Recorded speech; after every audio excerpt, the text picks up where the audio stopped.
Hello, it's Polish Paul VR. Welcome to the channel. We are here today to review Gorn for PlayStation VR2, released originally in 2020 on PlayStation VR1. 3 years later, it's coming to PlayStation VR2. So, what's the difference, and is it still worth buying since the original released many over 6 years ago? Is it still worth buying Gorn? Let's talk about it. First of all, let's speak from the beginning of the game, because you're gonna be welcomed by this little tutorial, which can be done just by this different locomotion option when you pulling yourself around the ground. You cannot do the tutorial with foam stick for some reason, but once you get that out of way, you can go to options and change it to foam stick locomotion, which, if you come from PSVR1 version, feels a lot better.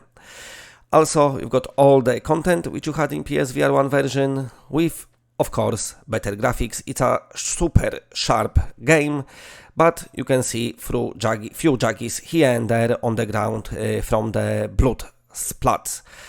Now, listen, the weapon handling is very weird. I don't know what's happened to it, but sometimes you grab the weapon, it picks it up and just being in the air. It's not even in your hand.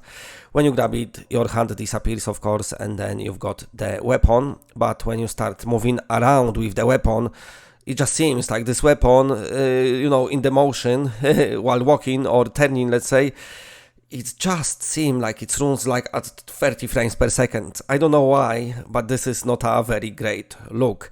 Also, the way your arms are rendered, maybe not rendered, but presented to you, the way they turn in, they are actually not in line with your wrist axis. Instead, the game's hands are around your, let's say, knuckle axis, which basically disjoints your wrist from real life. It's hard to explain, but it's basically, it is a long story cut short. If you turn your hands, they don't seem in the same place as in your real life hands.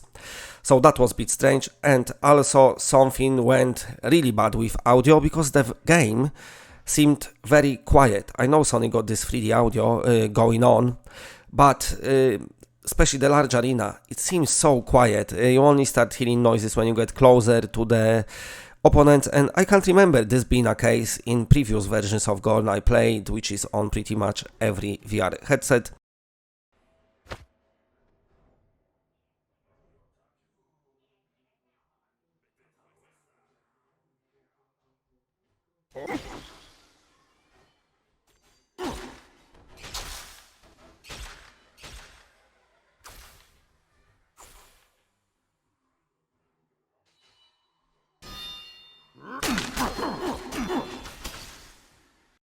Also, the haptics felt a bit, not on the strongest side. They added trigger though effect, adaptive trigger, so that's cool.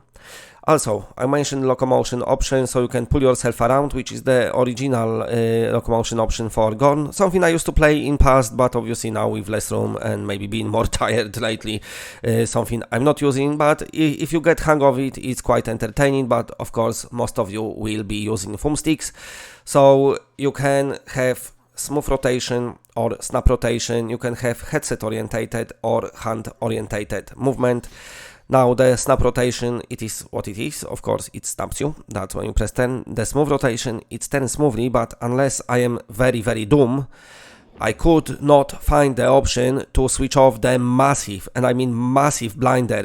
When you turn, it gets, the tunnel vision is like, it's like looking through the keyhole. It's super small, so I'm assuming maybe nobody gonna use it. I don't know. Combat-wise and content-wise, I didn't have, any bugs. It's a silly game as it was in past. You're going through the levels. You've got 3 floors with 3 different levels and 3 different boss fights. All of them original. You've got your extra modes. You've got the sandbox mode as well. So all you've had in Gorn is in here, while looking maybe nicer, but with a lot of strange things that seem like they didn't happen right.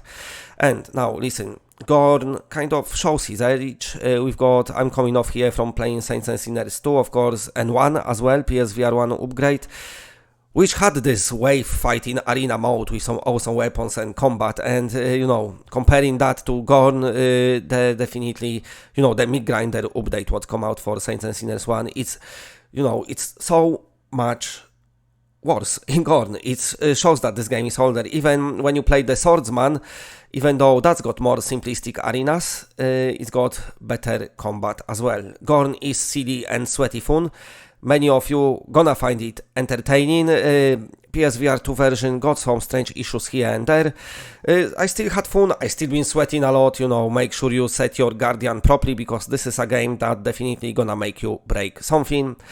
But all in all, I think even though it was an amazing game, I think I've had enough maybe of Gorn for now, and I'm hearing this is the separate purchase, so if you own it, you cannot upgrade it unless something changed, I don't know. So let's go to the score. This is only $20 game, but it shows its age, it is entertaining. PSVR 2 port got some few issues here and there, so I would say wait for maybe a little sale to maybe get it for $15 or something like that. Unless you don't mind, then go and have yourself some Doom Gore fun if you never experienced it before. And for now, that's it. Bye bye bye bye bye.